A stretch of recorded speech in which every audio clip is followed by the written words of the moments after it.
All right, coming to you live on this brisk December 29th, Friday evening to talk about Week 17 of the National Football League and beyond. The magic carpet ride continues.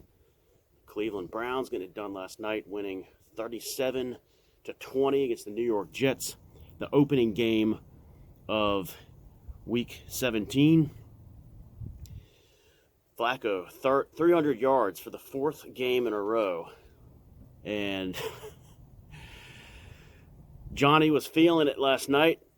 He wins the opening round. Right as he wins the opening round of trivia, he announces that the Browns have scored a touchdown. He gets a point in the opening point in the second game of trivia, and then announces that the Browns have scored another touchdown. What a week for him. He had the birthday on Sunday that was complimented with a Browns win, and then a live streaming of his church that everyone watched. Then 4 days later, Browns do it again. And Flacco's one of his targets, David Njoku, the son of Nigerian-born parents, he's been kind of a overlooked nice little story as well during this run. This was a guy that was picked late in the first round back in 2017. I believe he was the 31st selection overall out of the U. And he's been a marginal tight end in the league. He did have a very solid average yards per catch in 2021, like 13.6 or something like that. But he has really come on and has had a career year here and blossomed, especially since Flacco's arrival. This guy is up to like 86 catches and 6 touchdowns, and he's got a lot of yards. He's really good. He's tough to bring down. He's a lot of yards after the catch. I saw this guy in the game against, I forget who it was, but they won a couple weeks ago, and it just looks like Flacco and Njoku really found a nice little connection there. And it's going to continue into the next week and into the playoffs. So good for him. 6 catches for 134 yards last night. Another good game to him. That's a fun one to watch. And also the running game has been very good for them. So we have that game last night the results of that game did not eliminate anybody else from contention, in case you're wondering.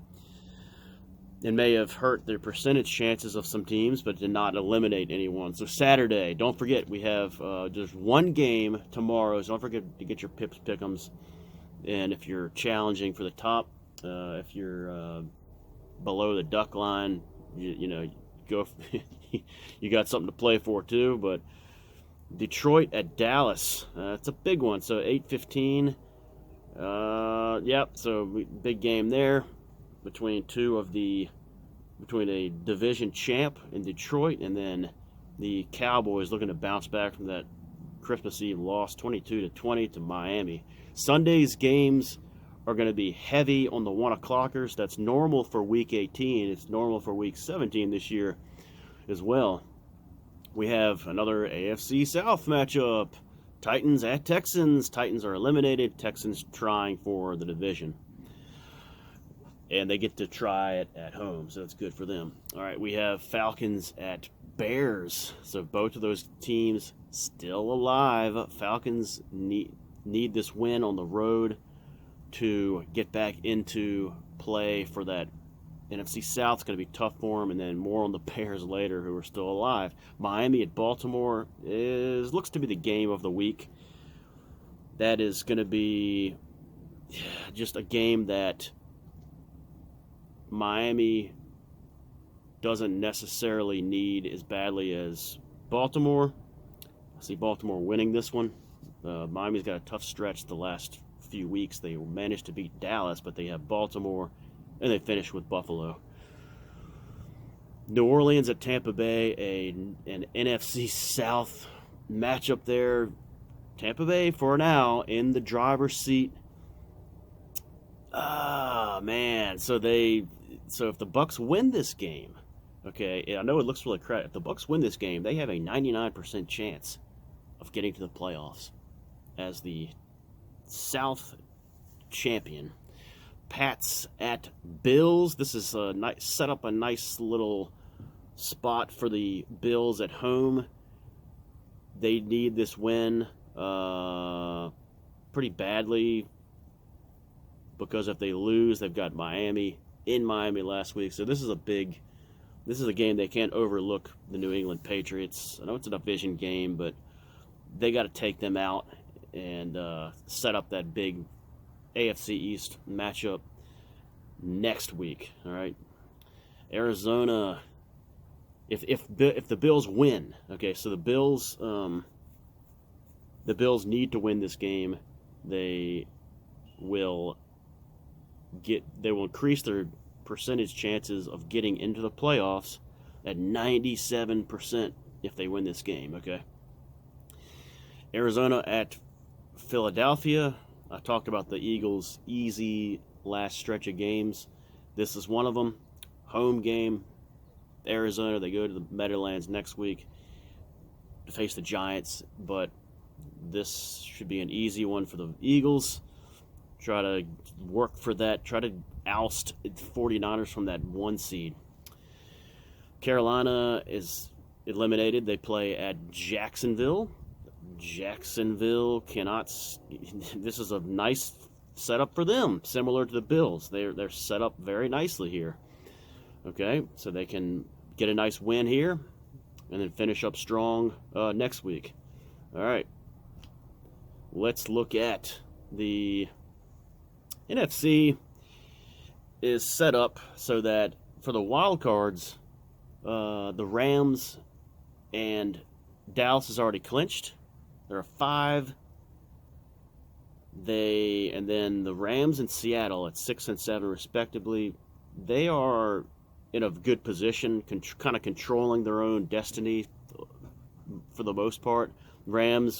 If the Rams win, they got an 88% chance to make the playoffs. If Seattle wins, they got an 88% chance to make the playoffs. NFC West this year looks very, very good. Looks like it most likely will field 3 playoff teams.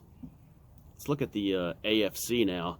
So we have, let's finish up the games first. So the rest of the 1 o'clock games. Raiders at Indianapolis. Indianapolis sitting in the 7 spot, not playing well, and they're playing a streaky team right now this week against the Raiders. So dangerous game here for the Colts, even though it is at home. Not much of a home field advantage there, right? Rams at New York Giants. Giants got eliminated last week. I think the Giants have lost kind of whatever little mojo they had there. But this is, and they probably won't win. This is a must-win for the Rams because they got the big game against San Francisco next week. So the Rams with a big game here. They got to win this game to, like I said, they'd have an 88% chance of making the playoffs. And the last 1 o'clock game is 49ers traveling to FedEx Field for the Washington Commanders. This is a revenge game for the Rat Jr. Kyle Shanahan talked about it in the room. He still remembers what that organization did to Daddy as well as himself. He's gonna, if he has a chance to turn up the score, he will.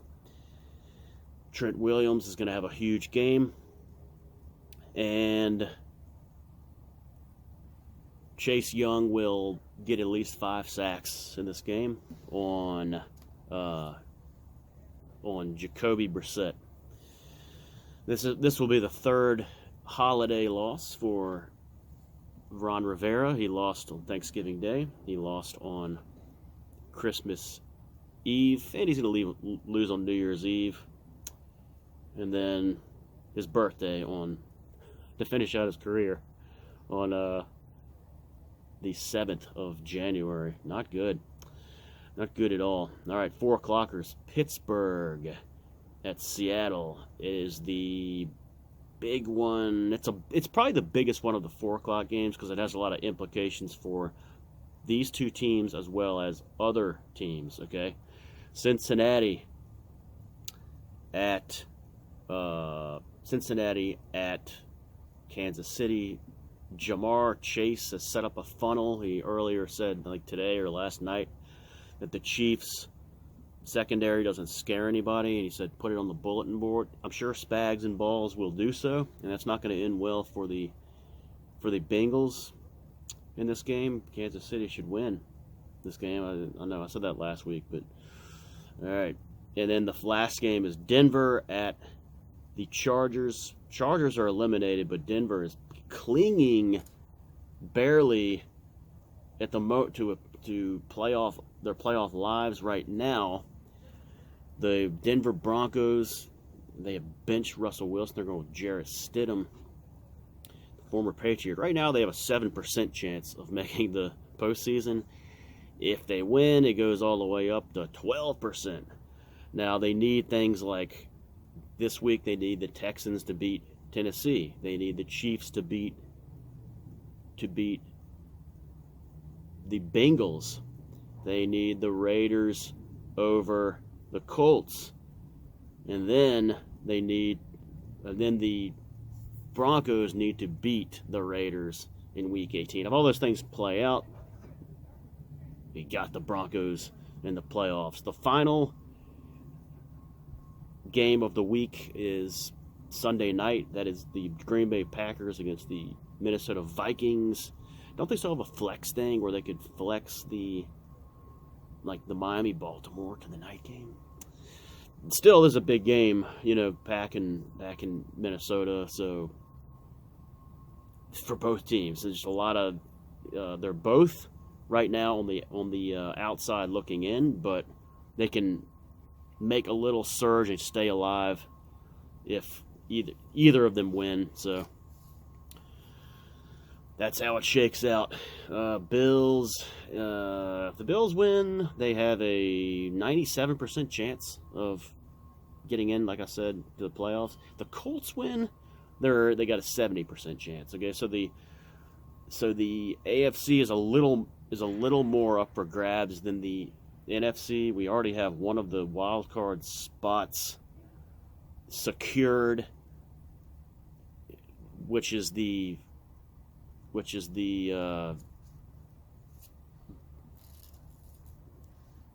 know what I'm talking about. Johnny's team, the Browns. We are live. All right.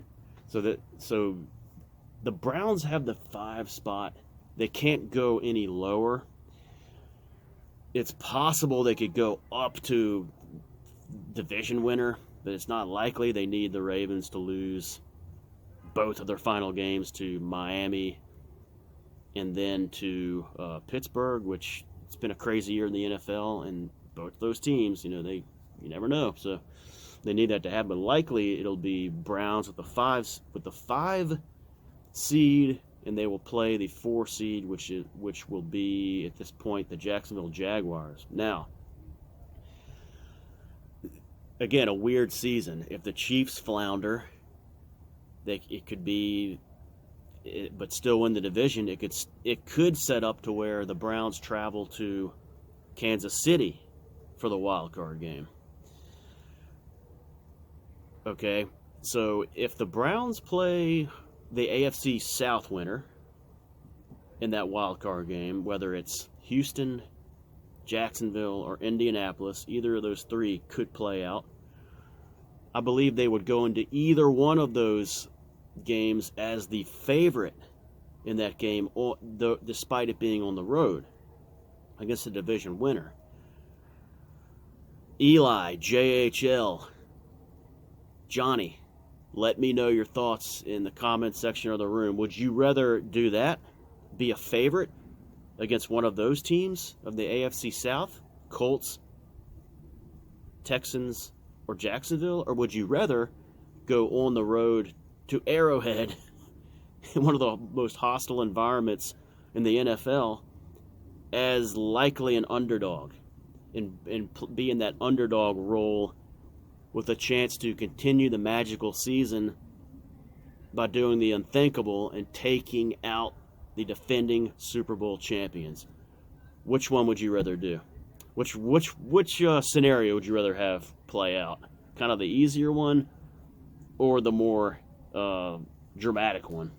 All right, meanwhile, the Texans and the Bengals both are kind of in that 51%, 55% chance of making the playoffs. So they, like I said, a little more muddled in the AFC as far as the scenarios. All right, the Bears are 6-9.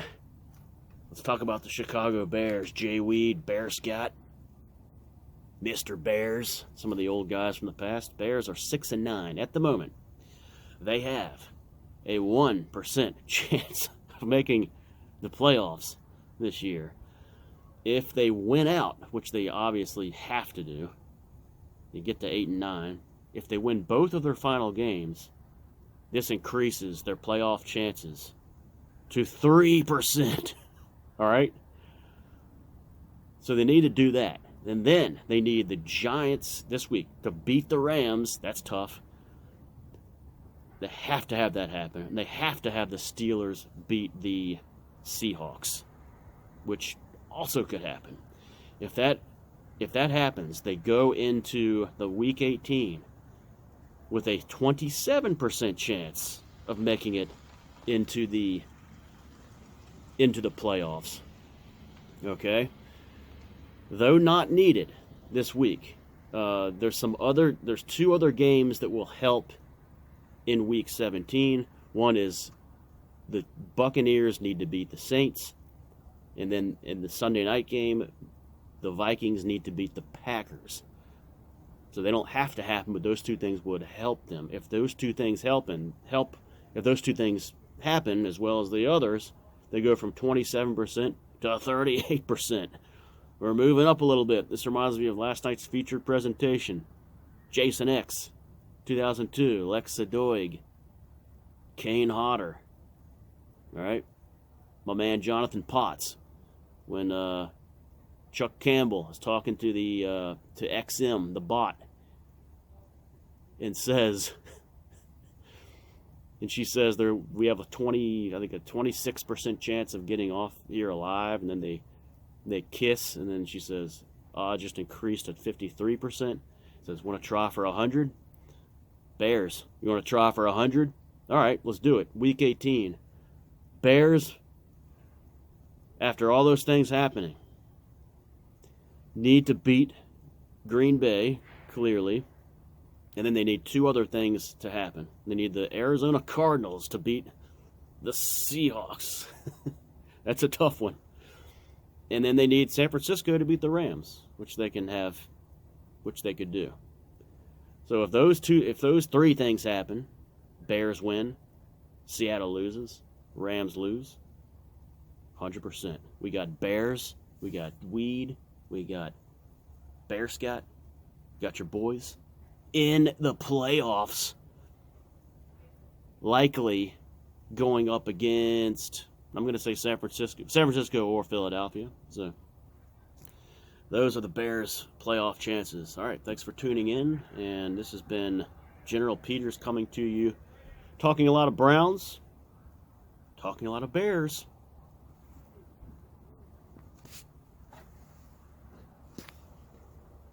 Here at Bear Scott Stadium.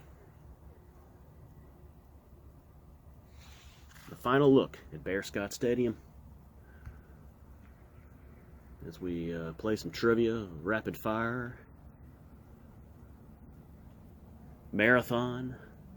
Get your last look, because it's over, boys. It's the end of Bear Scott Stadium for 2023. All right, guys. Thanks for watching. Let me know what you think of playoffs and the playoff scenarios. Who's in, who's out, who's going to win this week. Sets up some pretty fascinating games this week and for next week. We are closing in on the 20-minute mark for this video. Live premiere. And hope you all enjoy. Keep rocking that trivia. Peters out. New